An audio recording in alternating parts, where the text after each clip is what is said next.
This is Robert Waterman with Frank Warren, immediately after his very successful promotion at the Copper Box for Queensberry Promotions. Frank, how did the show go?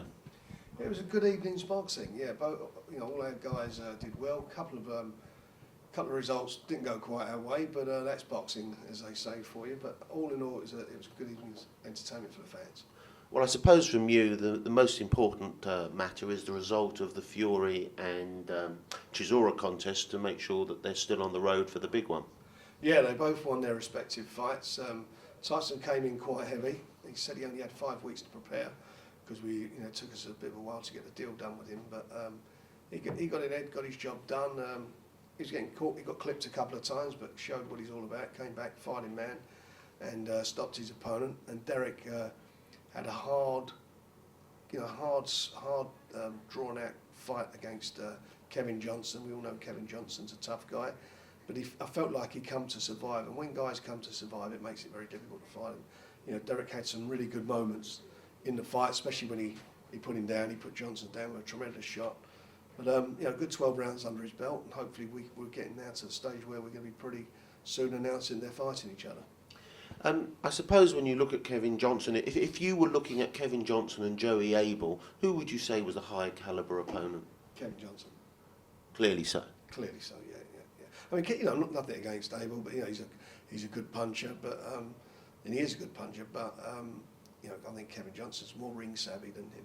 Well, Kevin's been in against he's been against Klitschko, hasn't he, for example? Went the distance with him, and also went the distance with Tyson Fury a couple of years ago.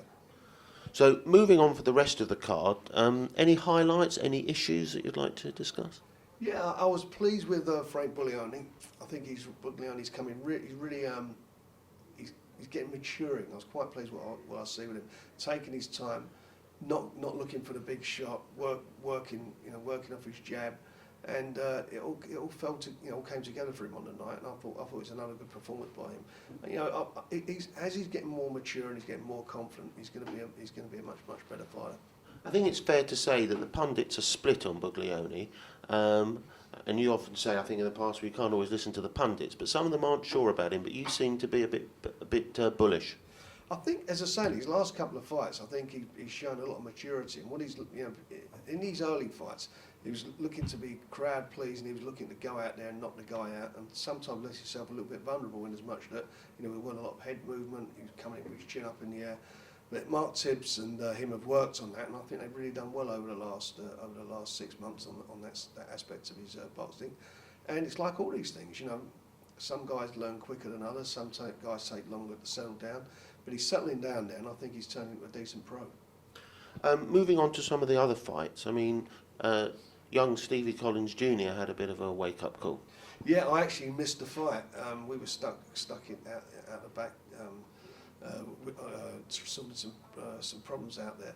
I missed it, but apparently he's got a bad shoulder injury. His dad Steve told me he's got a shoulder injury, so he's going to get that looked at, and hopefully he'll get himself back on track in the next few months. And there was also a cut to another one of your fighters. Yeah, young Billy Morgan, he got a cut. So it was quite a competitive fight up to then. So, like I said, it's not the end of the world. We're bringing back again, and it's a good rematch. So we'll make that one again. Any other highlights from the show? Yeah, I mean, quite a few. I like young Georgie Keane. It was his third fight. I mean, and you've got to look at the guys they're fighting, and their fights, obviously, at this stage of his career, you'd expect him to win. But it's the way you win. And what I like was the variety of shots that he was throwing. He's lifted some nice shots up, some nice body shots, great variety in his work. A little bit of calming down a bit. When you think his first fight, we wanted to eat him and kill him, jumping in there. But this time, he's thinking more. And I'm sure he works a bit more on his defence. A couple of times he got caught going in. But Jimmy McDonald's doing a good job with him. And I'm quite sure at the end of the day he's going to turn into a really good pro as well. And of course the name we haven't mentioned so far, Bradley Skeete. Yeah, Bradley had a big disappointment in as much that Vivian Harris pulled out, and he was really fired up for that. And it is difficult when you're training for somebody, and the week of the show, the guy can't fight. He was found unfit to box by the boxing board, failed his medical. So it's safety first as far as that's concerned. So we brought another opponent in for him. It was a competent performance. He won every round. But he's got to step up now, and I want to see him stepping up. We'll see some more excitement from him. I think when people take the fights a fight to him, you get more out of him. And basically, you know, he had to go looking for the guy, and I found that, you know, it was a bit of an anticlimax expecting the fight with, you know, the Vivian Harris fight. So anyway, he's got it under his belt, and it's another win for him. So we'll move him up next fight. Talking about Vivian Harris, is it really career over for him now? I mean, the medical results, was it a very serious matter or technicality? Well, he'd never be out of box in Britain, but you know, you've got some different, certainly in America with some of these different states they allow, and some of the countries in Europe allow guys to fight, which is a great shame. I think that's why we need a, you know, we need a FIFA type of situation in boxing regarding, certainly even if it was just regarding the medical aspect of the sport, because these guys can go from country to country or state to state, excuse me, and be allowed to fight. So we obviously don't want to see Harris putting his life in danger. No, certainly, and you know, I remember seeing in Germany sometimes fighters boxing in the most horrendous medical condition. That's right, and it is worrying. That's the one good thing about the British Boxing Board of Control. You know, most of the time they get it right. Well, many people in the sport say that's the one thing, as you've just said, that they do right, and they should do less of some of the other things. Well, they should be applauded for that part of the game. But that's what, for me, what the regulator's all about, ensuring the medical aspects of the sport is priority, and obviously appointing officials and so forth, and governing the sport correctly. When we spoke, I think last time, we spoke about Alex Morrison as well. And we also know from your website that George Galloway has got involved in this matter as well now. Is there anything more you can tell the viewers? Not really. You know, I didn't want to get into this slanging thing in public. You know, I'm just responding to Alex Morrison, and I've responded to him. Facts of the matter are, as I've said, you know, as far as the emails are concerned, if anybody wants to come to my office to inspect them, any journalists, if Ricky Burns wants to come along with his solicitor, if he wants to bring an independent computer analyst along to inspect them, he's quite welcome to. You know, they weren't sent to me personally, but they were sent to my office, and they came to light during the course of the litigation. So they are what they are. Moving on to boxing promotion, what's next for Queensberry Promotions? We've got a show at York Hall on Saturday. Tony Conquest is down there. He's challenging for the vacant Commonwealth title against Daniel Mann from Australia. So Tony's looking to he had that loss, so he's looking to get his career back on track. He's quite capable of doing that. We've got a good undercard. Mitchell Smith's on there, Gary Kokorian, and then we've got Evangelou Brothers. Tom Baker, I think, is really settling down there. He's, you know, the new weight he's fighting at. Josh Lever, who I'm really excited about. You know, he's only had 2 fights. I think he has a lot of qualities to go on to do some big things. And then we've got Edis Hussain, you know, Mo Hussain's young son, and looking forward to seeing him again. And Comrade Cummings. And as a special addition, provided we get the contracts sorted out and signed today, Chris Eubank Jr. will be making his debut on the show. Oh, that's amazing. So you're close to that deal? Very close to getting it done. It isn't signed yet, but I'm quite sure we'll get it done. Hopefully by the time this goes out, it'll be signed and sealed. It's quite, you know, I'm quite pleased about it in some ways, because, you know, fighters that I've been involved with over the years, and I'm thinking about the last few months, you know, Steve Collins has put his son with us. Paul Hodgkinson's son signed with me, and obviously Chris is, you know, his boy will be having some fights on our shows. So I'm pleased about that, because that says a lot about them, the fact that they've worked with us and they trust us to look after their boys. So it's quite flattering from my point of view. Going just back to York Hall a second, I mean, York Hall's almost like the ancestral home of professional boxing in Britain. Is it a venue you love or hate? Because people have mixed views about it. No, what I love about it is the intensity. If you get a good fight on there, it's a horrible phrase to use, but it is like a cockpit, and it is the sort of ancestral home of certainly of boxing in London. And there is, you know, and if it is right, I mean, listen, it is what it is, York Hall. It's an old town hall. It's seen better days as far as decor and so forth is concerned. But for boxing, and I remember going there when I was a young kid many years ago, when they had gas lights and things like that. It was, you know, it's always been a fantastic venue, and I've seen some fantastic fights over the years there. I remember seeing my cousin box there, Johnny Wall, many years ago, when he you know, when he was fighting at light heavyweight. So it's got some fond and happy memories for me, and also getting to, seeing some youngsters on there who come through, some good young fighters. And I even remember putting Johnny Tapia on there years ago, brought him over, and that was a fabulous night. So there's some really good memories there, and if you get the right fight in there, the right atmosphere, there's nothing like it.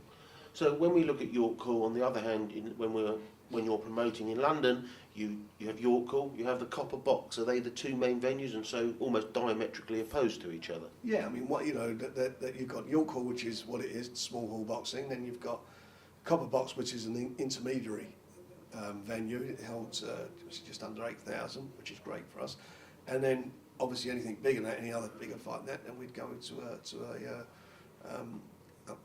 one of the bigger venues. If it's in Manchester, it'd be the NEM Marina, or what they call it this day. It keeps changing names. You have a sponsor these days, or a Wembley or an O2. So there are all those different venues that you can use. But those two venues are what we're focusing on, along with what we're doing up in the northwest in the Liverpool area. From the fans' perspective, is there a big difference between promoting, let's say, what you would call a small hall show at York Hall to a major stadium show at West Ham, for example? I think on the night when the fights are on, the fights are what they are. So if you're a fight fan, and I like to think I'm a fight fan as well. You enjoy, going along to see them. Obviously, if it's a big stadium show, there's a lot of work goes into that. A lot of planning has to take place. Liaising with the local authorities as far as safety is concerned, liaising with the police and security companies. And obviously the negotiations for fights like that with overseas TV companies and all those different aspects to make it work. I love all sorts of events. Because that's what we do, and that's what I've done for most of my life. But I suppose deep down, a huge event obviously is what it's all about. That's our Wimbledon, or that's our Grand National or Cup finals. So we all look forward to those. You've been involved with the sport for a great deal of time, in many different guises. You're one of the premier promoters in Europe. You've seen great times, mediocre times, and incredibly difficult times. What actually drives you to carry on? I think basically because I mean, whatever you're doing, you like to do what you're doing. I know some people go to work and they hate their job, and there are aspects of boxing that I don't like. I don't like what's gone on, for example, with this stuff with Ricky Burns and so that no one would like anything like that. But I'm an optimist, and as an optimist, every time I'm involved with somebody, a fighter, I'm optimistic about what I can bring to the party. I'm optimistic about their chances of hopefully winning a world title. I'm optimistic about that I can help guide them, help I suppose in an egotistical way, think that, right, I've spotted somebody, I think providing this happens and that happens and I can be allowed to do what I do, I can get into that stage, and I want that to work. So it's a bit of that about it. But the bottom line is I do love the sport. There are a lot of things in the sport I don't like, but there are a lot of good things in the sport that really, I think, bring out the best of people. In some aspects that bring out the worst of people. I'm a competitive person. I don't roll over for anybody. I've never done that. I didn't do that before I got into boxing, so I'm certainly not going to do it now. But I hate wasting all the energy, the negativity and the stuff that you have to waste these days. And as I mentioned before, when we've done a few interviews, somebody's tweeting and Facebook stuff, and I see some of these kids who've been affected by what they call it, trolling and all that stuff. I don't like none of that. I mean, I'm big enough and ugly enough, as I've said again, to be able to deal with that. But I don't like that aspect of it. But you let people keep throwing their shots, and eventually, you choose the moment to counter. I mean, I don't, for the life of me, understand why George Galloway got involved in this stuff with Morrison. I mean, he comes as he's the Respect Party. He claimed that he tried to contact me. Well, I never had a letter off him. I've never had a phone call off him. No correspondence with him whatsoever. And like everybody, made a decision that I was in the wrong immediately. I don't know what happens in this country. I always felt that you're supposed to be innocent if you're accused of something until proven guilty, and that works both ways. But everybody went off on one because that's what they want to believe. That's how they their perception of some people, maybe what their perception is, but that's how they want it to be. But the facts speak for themselves, and the facts speak for themselves that George Galloway made himself look a complete fool.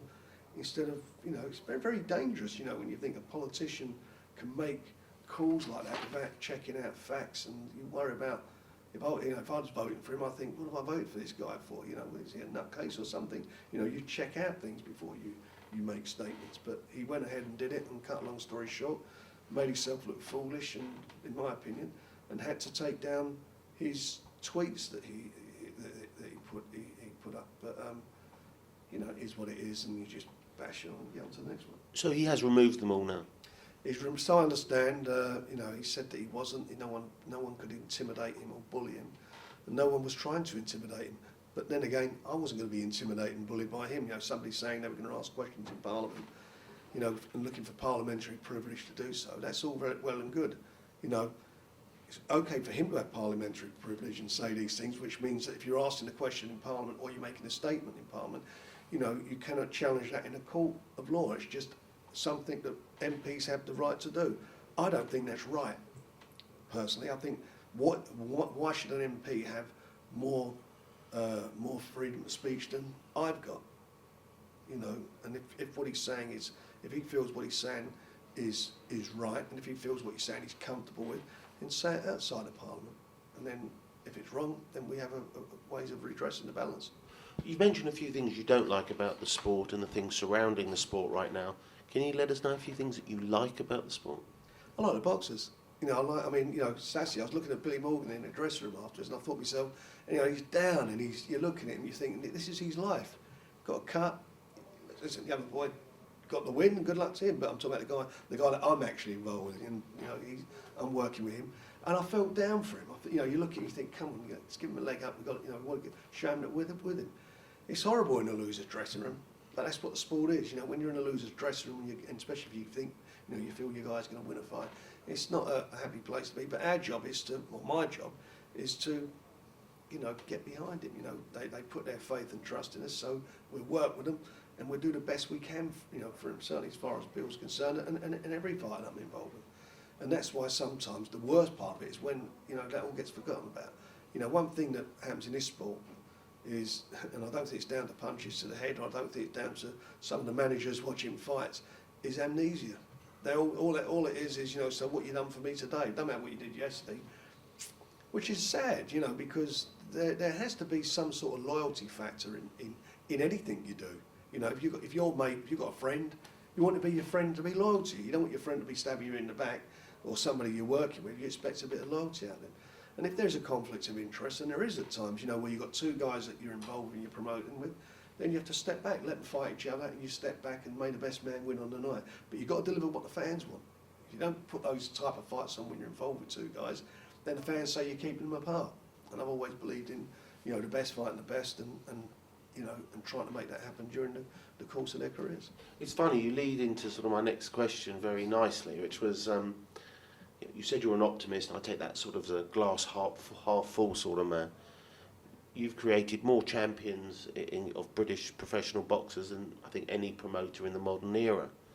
But there was a famous boxing man, Mickey Duff, who says, you want loyalty, go get a dog.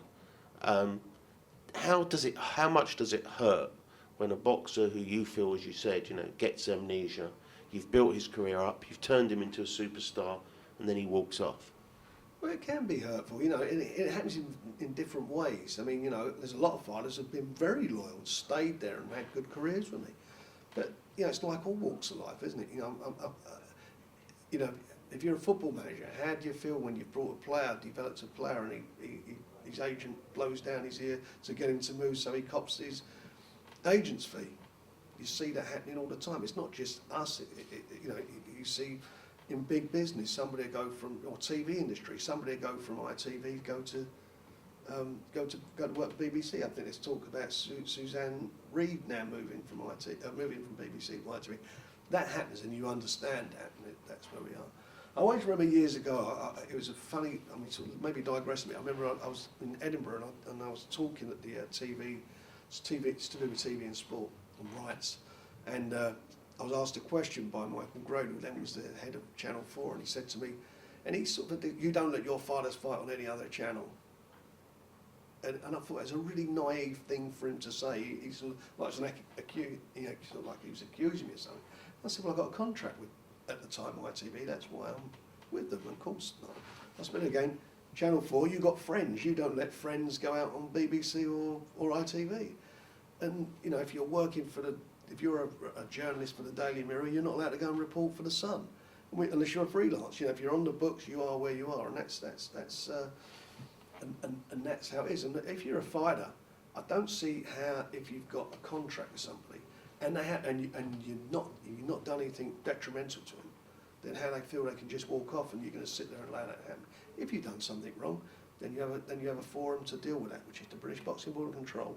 You exhaust it, because when you sign a contract, there's a clause in the contract, there's an arbitration clause in there. If the board arbitrate, if you don't agree with that arbitration process, that doesn't stop you from going to court afterwards. What they all think they can, or some of them think they can do now, is just go on their way, and you're going to sit back and allow that to happen. I don't see how anyone can think that would be the case. You know, they all refer, well, not all, a couple of cases that I've been involved with, they keep referring to this, the Warren and Mendy case, or Mickey Duff and Michael Watson case, or is it called Prager and Watson case? But those contracts were amended by the board. Everything was changed after that. The board spent a lot of money on the result, because of the result of those two cases, spent a lot of money on redoing their contracts. They amended the contract to deal with how they felt with the law. That contract's never been challenged, ever. The old ones were. And again, what people should realise, it wasn't me who lost the case. I mean, I lost the case as you know, because of what the judge said, but it wasn't about me doing something wrong. It was this contract at the time was unenforceable. But they're the only contracts that the board would allow us to use. I think, well, you couldn't use my contracts, or the boxer and myself get our respective legal representatives to sit down and draft the contract that we both agree on. You're not allowed to do that. You have to use the Boxing Board of Control contract. As a result of that causes suits some people, cause confrontation. Yeah, so going on to the British Boxing Board of Control contracts, it's an interesting thing, because I don't think most fans or most followers of the sport realise that every professional boxer, whether it be a 4-round journeyman or a 4-round prospect, right up to a major world champion superstar, has the same boxer-manager contract. Correct, and that's the only form of contract that the board will accept. I've actually asked them, I remember another boxer I was involved with, we wanted to amend a contract which we were both happy to amend, but the board wouldn't accept it, so you have to accept their contract. Promotional contracts are different. You know, you have a promotional contract, that's a separate entity, and that you know, invariably is not lodged with the Boxing Board of Control, but the boxer management agreement is lodged with the board. In a way, it's a good idea, because in a way everyone's equal, but that then means, from my perspective at least, that it has to be followed and administered and regulated in the same aforementioned way. Yeah, absolutely right. You know, by the Boxing Board of Control. So, if there is a dispute, whether it be the manager who's bringing the complaint, or it be the boxer bringing the complaint, that they absolutely arbitrate as per the contracts and as it's dealt with in the contract on any disputes that are between the two parties. And then, you know, and right, one's going to be right, one's going to be wrong. One may not accept the decision, one may. But at the end of the day, you have to go there. You can't just say, sorry, I'm not fighting, that contract's not enforceable. It's a stupid position, and it is a ridiculous position to start from. It's total anarchy for the sport.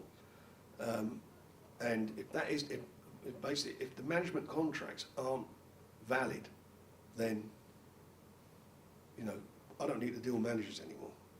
Where is that going to leave all the guys? Where is it going to be? I can just go straight to the fighter.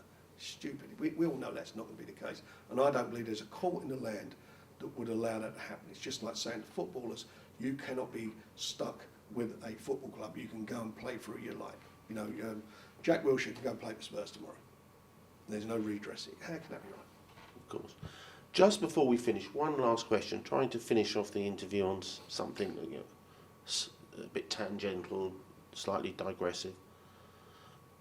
If there's one thing you'd still like to achieve in this sport, or in life, or in the business world, what would that be? I think from a boxing point of view, we started off the interview on it. I think that's the medical aspects of it. I really do think there should be a central bank of medical information that all governing bodies should use. And the amount of money that's generated, certainly by the governing bodies and the various commissions around the world, they could fund that. They could fund it. They also let the promoter fund it. They make money. You know, we pay sanction fees for fights. That goes into things. And I think the most important aspect of the sport is the medical aspect as far as the boxer's concerned.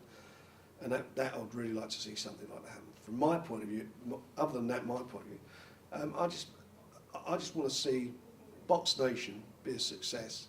You know, it's been a bit of a baby of mine. I've helped, you know, along with a lot of other people who work very hard to make it happen. We want that to be a success story, because if it's a success story, then it shows that boxing is working and people want to watch it. One last question. You're a big soccer fan. Is there anything that boxing can learn from soccer, or vice versa? Yeah, I think the regulation of contracts. I think the governing body, you know, for example, the FA would not tolerate what goes on, what the Boxing Board of Control allowed to happen. Or for that matter, nor would the RFU, nor would the Lawn Tennis Association. None of those would allow what's going on, and taking so long to make decisions, the procrastination before you can get, you know, if a player's sent off, or something goes wrong, or whatever it is, the hearing is within a week. You know, we sit here sometimes waiting for 4, 5, 6 months before something happens, and that can't be right. If I want to push you on this fact, because it's something that you've alluded to many times, why is there this level of procrastination?